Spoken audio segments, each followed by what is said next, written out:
झारखंड के रांची में बड़कागांव विधानसभा क्षेत्र के विस्थापन संबंधी ज्वलन समस्याओं को लेकर पूर्व विधायक अम्बा प्रसाद ने प्रेस क्लब में एक प्रेस वार्ता को संबोधित किया। इस दौरान उन्होंने कहा कि यह पूरी कार्रवाई एक सुनियोजित साजिश के तहत की गई है। हमें आप लोग जानते हैं कि देखे होंगे घर टूटा, उस मामले में हम आप लोगों के पास रखते हैं कि एनटीपीसी ने पहला नोटिस हम लोग को 30/5/2025 को दिया, ठीक है। दूसरा नोटिस हम लोग को दिया है 10/6/2025 को, ये कागज हम आपको दे देंगे। और तीसरा नोटिस दिया है 20/6/2025 को, ये तीसरा नोटिस है हम।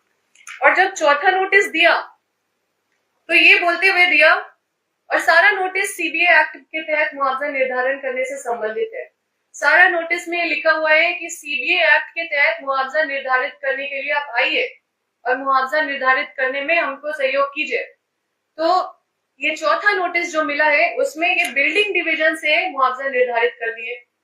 अब ये बिल्डिंग डिवीजन से मुआवजा निर्धारित करके यहाँ लिखते हैं कि हम ट्रिब्यूनल में आपके खिलाफ हम केस किए हैं, आप वहां पे जाके अपना मुआवजा लीजिए। तो फिर ये सोचिए कि बिल्डिंग डिवीजन कौन से राज्य के प्रपत्र में लिखा हुआ है कि बिल्डिंग डिवीजन को ये पावर है कि वो मुआवजा निर्धारण करेगा जाके, और वो भी कारखाना का। क्या कारखाना निरीक्षक नहीं है झारखंड में, उसका पद खत्म हो गया है?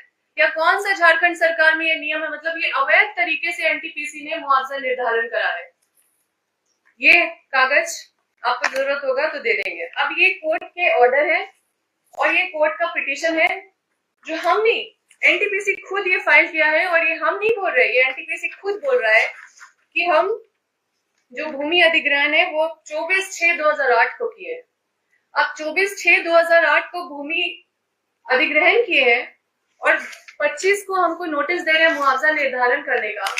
तो क्या इनको नहीं पता है कि हम पे कौन सा कानून लागू होगा, कि 2013 लागू होगा, 2013 का नया अधिनियम लागू होगा? तो हम कोर्ट गए, कोर्ट में हम केस नहीं किए, ट्रिब्यूनल कोर्ट में यही केस किए हमारे खिलाफ। तो वहां पे ये लिखे हैं कि हम 24/6/2008 को हम अधिग्रहण किए हैं। तो 24/6/2008 को अधिग्रहण किए हैं, आज 2026 है। और ये कोर्ट में 2 प्रेयर करते हैं, ये इन्हीं का प्रेयर है। और हम ये भी बताते हैं कि हमारा भी केस चल रहा है, हम भी किए हैं एनटीपीसी के खिलाफ केस। और ये रिट पिटीशन जो हाईकोर्ट में है उसका नंबर 5483/25 है, जिसको जो एनटीपीसी के खिलाफ चल रहा है। तो ये रिट पिटीशन में हमने भी आईए फाइल किया था, आईए नंबर 540/2026 है, जिसमें हमने स्टे के लिए मांग किया था कि जबरन ये हमारा घर तोड़ने का प्रयास या साजिश किया जा रहा है, इसमें तुरंत स्टे लगाया जाए।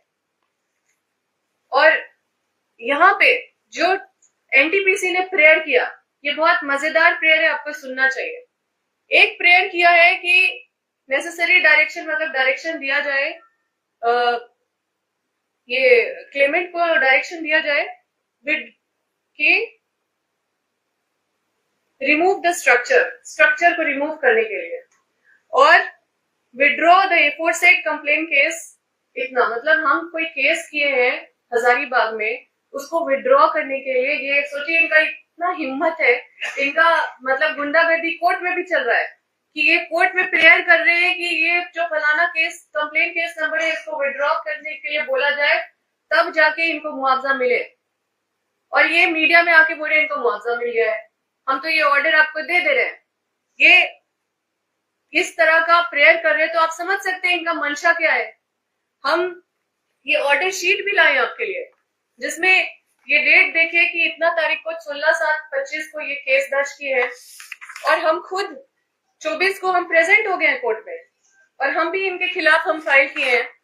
और उसके बाद 13 तारीख को जब हम प्रोटेस्ट के साथ चेक लेने के लिए हमारे पार्टी गया, जब योगेंद्र साहू जी प्रोटेस्ट के साथ मतलब विरोध के साथ चेक लेने के लिए जब कोर्ट में गए, तो इन्होंने तुरंत एक उसी दिन पिटीशन डाला कि इनको चेक नहीं मिलना चाहिए, पहले ये केस वापस ले, पहला, और दूसरा कि अपना स्ट्रक्चर खत्म करे।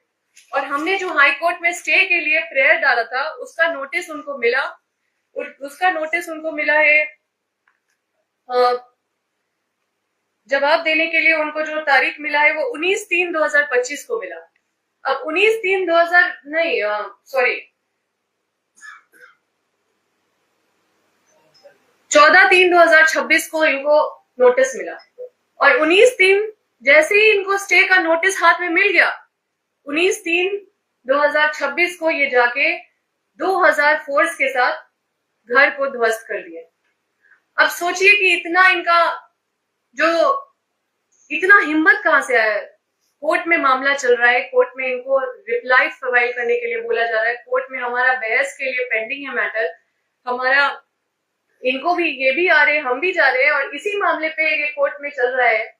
आप सोचिए कि जो हमारा संविधान का जो 14 अनुच्छेद है, जिसमें right to equality before law, मतलब कानून की नजर में सबको बराबर, और अनुच्छेद 21 जिसमें कहता है कि right to life and personal liberty, जिसमें कि हमको सम्मान से जीने का अधिकार है और जब तक कि कोई न्यायिक प्रक्रिया नहीं हो तब तक हम मतलब हमारे जो स्वतंत्र जो अधिकार है उस पर कोई बाधा नहीं डाल सकता है।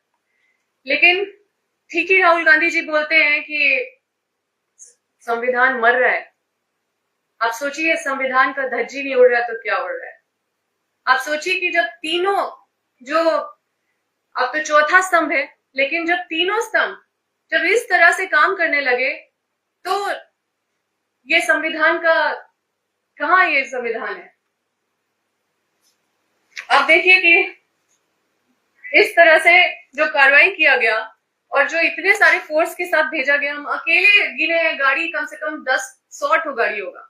अब वो जो नया जो गाड़ी निकला है, ऐसा लग रहा है मेरे ही लिए वो गाड़ी निकाला गया है और वहां पे भेजा गया है और सारा सायरन बजा बजा के आप सोचिए कि अकेले एक महिला घर के अंदर है और उसके बाद वो महिला को ऐसे नंगे पैर उठा के नाइटी में फोन छीन के एक भी सामान निकालने नहीं दिया गया और सारा सामान को डैमेज कर दिया गया। मुश्किल से सिलेंडर, बोलने के लिए लोग बोल सकते हैं कि हम लोग कुछ सामान निकाले, सिर्फ सिलेंडर गैस निकाले और कुर्सी टेबल निकाले, बाकी जितना भी वैल्यूबल सामान था कम से कम 20-30 लाख का सामान पूरा डैमेज कर दिया गया है। और जो भी डैमेज सामान भी कुछ लोग वहां पे निकाल के रखे थे उसको भी पुलिस उठा के ले गया।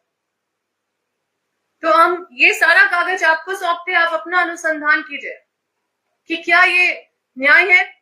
और ये एक थ्रेट मैसेज है झारखंड के रैयतों को जो देने का कोशिश किया गया है झारखंड पुलिस के द्वारा या कॉर्पोरेट के द्वारा। आप सोचिए कि एनटीपीसी के मतलब ये एनटीपीसी के पॉकेट में पुलिस प्रशासन, प्रशासनिक ऑफिसर या पुलिस ऑफिसर या सरकार क्या एनटीपीसी के पॉकेट में नहीं है? ऐसे ही इतना सारा फोर्स आ जा रहा है। और हमारे माननीय मुख्यमंत्री जी क्या वो पुलिस मंत्री नहीं है? क्या उनके बिना संज्ञान में आ जा रहा है?